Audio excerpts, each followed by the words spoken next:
Hello दोस्तों, क्या हाल है। तारीख आज 23 अक्टूबर 2024, दिन बुधवार, हिंदी तिथि सप्तमी। और आइए अब बात करते हैं आज के मुख्य समाचार में देश भर की तमाम बड़ी खबरों पर नजर डालते हैं। देखिए, आज की कुछ प्रमुख खबरों में जानेंगे दोस्तों। भयंकर चक्रवात तूफान की चेतावनी के चलते रेलवे ने ट्रेनें कैंसिल की, स्कूल कॉलेजों में भी हुई छुट्टियां। पीएम मोदी ने अपने रूस दौरे के दौरान 5 बड़ी घोषणाएं की हैं। बढ़ते मोबाइल रिचार्ज के बीच सरकारी टेलीकॉम कंपनी ने लिया बड़ा फैसला। इस राज्य सरकार की बड़ी घोषणा, ऐसे लोगों को मिलेगी हर महीने 5,000 रूपए सहायता राशि। संविदा कर्मियों, शिक्षकों और सरकारी कर्मचारियों के लिए भी सरकार ने एक बड़ा फैसला लिया। 3 साल तक फ्री मिलेगा 7 लाख रुपए तक का लाइफ इंश्योरेंस। प्राइवेट नौकरी करने वाले कर्मचारियों के लिए भी अच्छी खबर। और कल गृह मंत्री अमित शाह ने अपने जन्मदिन पर बड़ा ऐलान किया, 6.5 करोड़ परिवारों को बड़ा तोहफा दिया। 12वीं पास है तो छात्रवृत्ति के लिए कर सकते हैं आवेदन, हर महीने मिलेगी 8,000 की मदद। इन खबरों समेत जानेंगे आज के ताजा सोना चांदी के भाव, सरकारी नौकरियों की जानकारी, मौसम समाचार। तो चलिए देखते हैं आज की 20 महत्वपूर्ण खबरें फटाफट। देखिए, सबसे पहले कुछ अपडेट देखते हैं पीएम मोदी के रूस दौरे के। ब्रिक्स समिट में शामिल होने के लिए पीएम मोदी अभी रूस में है और यहाँ रूसी राष्ट्रपति व्लादिमीर पुतिन से मुलाकात की। दोनों नेताओं ने एक दूसरे को गले लगाकर बधाई भी दी। ये तस्वीरें आप देख सकते हैं। और इस मुलाकात में पीएम मोदी बोले कि रूस यूक्रेन जंग केवल बातचीत से रुकेगी, भारत इसमें हर मदद देने को तैयार है। मुलाकात के दौरान पीएम मोदी से मजाकिया अंदाज में बोले राष्ट्रपति पुतिन, हमारे रिश्ते बहुत अच्छे हैं, आप बिना ट्रांसलेटर के भी समझते हैं। मतलब पुतिन का कहना है कि हमारी बातचीत को समझने के लिए अनुवाद की ही जरूरत नहीं है, भारत रूस के संबंध इतने अच्छे हैं। पीएम मोदी ने भी कहा कि 3 महीने में मेरा 2 बार रूस आना गहरी मित्रता को दर्शाता है। वहीं इजराइल ईरान तनाव के बीच पीएम मोदी ने रूस में इस ब्रिक्स समिट में ईरानी राष्ट्रपति मसूद पेजेशकियान से भी मुलाकात की। और इस मुलाकात के दौरान पश्चिम एशिया की स्थिति को लेकर भी बातचीत हुई। और पहले ही मुलाकात में पीएम मोदी ने ईरान के राष्ट्रपति को भारत आने का न्योता भी दिया, तो राष्ट्रपति पेजेशकियान भी बोले कि मुझे कबूल है। और ईरानी राष्ट्रपति से मुलाकात के बाद देखिए इजरायली राजदूत का भी एक बयान सामने आया। अजार बोले कि पश्चिम एशिया में भारत की आर्थिक और राजनीतिक भूमिका काफी महत्वपूर्ण है। वही खबर तो ये भी है दोस्तों कि पीएम मोदी और चीन के राष्ट्रपति शी जिनपिंग के बीच भी आज द्विपक्षीय बैठक होगी इसी ब्रिक्स समिट में।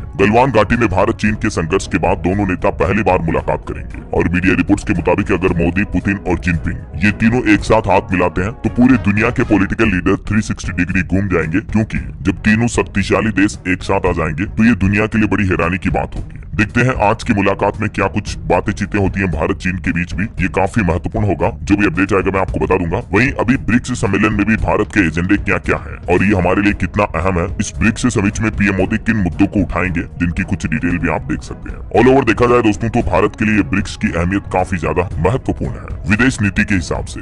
चलिए अब अपन आगे बढ़ते हैं खबरों में। देखिए, बड़ी खबर, मुस्लिम विवाह को लेकर बॉम्बे हाईकोर्ट ने एक अहम फैसला सुनाया और कहा कि पुरुष एक से अधिक शादी भी करा सकते हैं पंजीकृत। एक केस की सुनवाई करते हुए मुंबई उच्च न्यायालय ने मुस्लिम विवाह को लेकर ये अहम फैसला सुनाया। हाईकोर्ट ने कहा कि क्योंकि उनके पर्सनल लॉ में बहु विवाह की अनुमति है और इसलिए एक मुस्लिम व्यक्ति एक से ज्यादा शादियां रजिस्टर करा सकता है। वहीं अगली बड़ी अच्छी खुशखबरी देखिए दोस्तों, भारत की रफ्तार सबसे तेज होती जा रही है। और अब तो देखिए भारत की ताकत पर IMF ने एक बार फिर से मुहर लगाई। दुनिया में कोई देश नहीं दे पाएगा टक्कर हिंदुस्तान को। दरअसल IMF ने अनुमान जताया है 7% की दर से बढ़ेगी हमारे देश की इकोनॉमी FY25 यानी कि फाइनेंशियल ईयर 2025 के लिए। इंटरनेशनल मॉनेटरी फंड की तरफ से ये भारत की विकास दर को लेकर अनुमान जताया गया कि वित्त वर्ष 2025 में 7% रहेगी भारत की GDP ग्रोथ रेट। IMF ने कहा कि वित्त वर्ष 2026 में भी इंडिया की इकोनॉमी 6.5% की दर से बढ़ेगी। और न सिर्फ IMF बल्कि देखिए एक और रेटिंग एजेंसी S&P ने भी यह दावा किया है कि 2025 में भारत की विकास दर 6.8% और 2026 में 6.6% रहेगी। तो ये जो भी सर्वे आ रहे दोस्तों भारत की विकास दर को लेकर वाकई में अच्छे संकेत हैं। मीडिया रिपोर्ट्स के मुताबिक साल 2030 तक दुनिया की तीसरी सबसे बड़ी इकोनॉमी होगा हमारा भारत। चालू वित्त वर्ष में भी शानदार रहेगी GDP ग्रोथ रेट, क्योंकि भारत सरकार भी लगातार इंफ्रास्ट्रक्चर पर अपना खर्च बढ़ा रही है और घरेलू खपत भी तेजी से बढ़ रही है, तो इसका सकारात्मक असर